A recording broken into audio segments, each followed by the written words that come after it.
All right, so this week, we're going to do something a little different. Oh. We're going to take a deep dive into the world of Lavinia de Leonis. Okay, yeah, that's right. I mean, she was just on Let's Get Personal, right? So people are probably already pretty familiar. Exactly. She Yeah. was fantastic on the show. Yeah. And of course, for those who follow the Concierges, Right, Diana's mother. you know her, but we're going beyond those roles today Okay, I like it. because she's also a Roman art dealer Yeah, and blogs on the Professionals platform. so a real multi-hyphenate.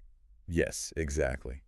So you had mentioned that you wanted to dive deeper into Lavinia's blog post, I did. The Heartbeat of Art, Confessions of a Roman Art Dealer. Yep, that's the one. Really get a better sense of her perspective on the art world. Because we got some glimpses from the interview, but her blog, I think, lets us see how she views the art world, really from the inside. Yeah, a bit more raw and unfiltered. Totally. So how about we try to pinpoint what truly drives her work in the art world? Sounds good to me. Hmm. So anyone listening, forget what you think you know about the art scene. Right, all those stereotypes? Yeah, Lavinia really cuts through all of that. She does. Let's try to understand what it means to be an art dealer through her eyes. The passion, the connections, the dynamic, all of it. Absolutely. So right off the bat, Yeah. she sets a really interesting tone. She's writing from her apartment in Rome, Of course. which, steeped in art history. Oh, yeah. And she comes right out and says, art dealing isn't about transactions.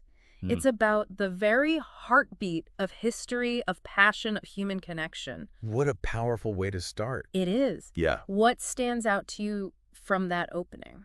Well, she's saying that it's not just about, buying and selling paintings. Right. It's about art being this living thing that connects us to the past. Like a heartbeat. Exactly. A Yeah. heartbeat. So it's very much tied to emotion and our present. And she even calls it a delicate dance. Oh, yeah, that's right. Of intuition, knowledge, and a real love for the art. So it's not a cold, business-driven world at all. No, it seems much more nuanced and personal, Yeah, I think so.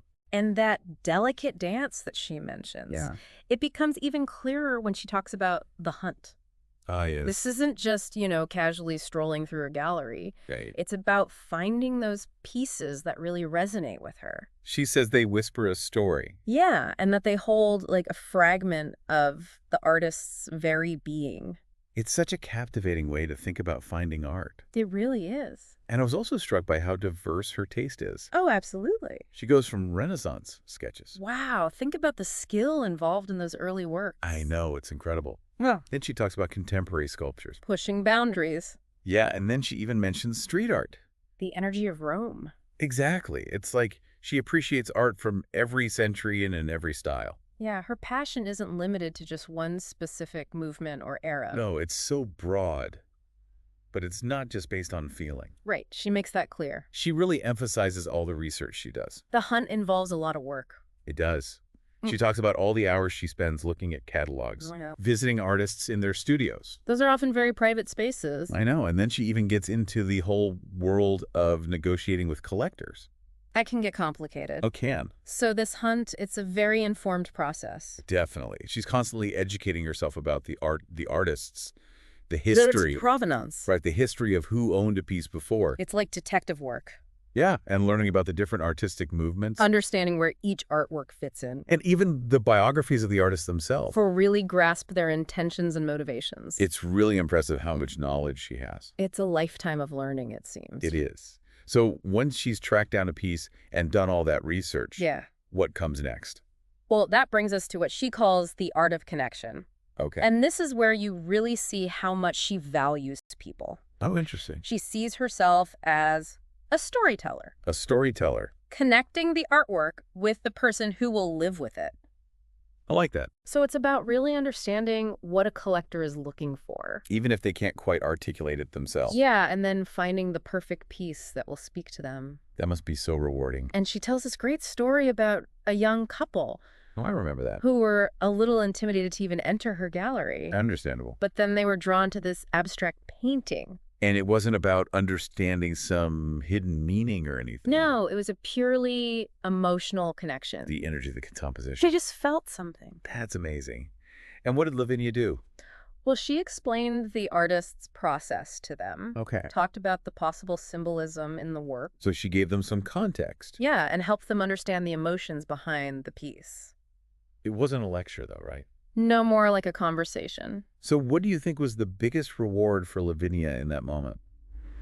It seems like it goes beyond just making a sale. Oh, definitely. I think the real satisfaction for her comes from seeing the collector's joy. Knowing the artwork has found a good home? Yeah, and she talks about how that abstract painting became this vibrant focal point in their living room. She really wants the art she sells to have an impact on people's lives. It's not just about money or status. No, it's about that emotional connection. And creating a more meaningful and stimulating environment. I love that. Yeah. And she also talks about being a guardian of legacy. Oh, yeah, that's a big one. It highlights how art dealers have this responsibility that lasts much longer than just the sale. It's about preserving artistic heritage. Exactly, for future generations. And this involves working with a whole team of people. It does. Like those amazing restorers. Who bring damaged pieces back to life. It's like magic. And art historians who can provide all the historical context. And authenticate the pieces. Right. And then curators Yeah. who make sure the artwork is well documented and cared for. And seen by the public.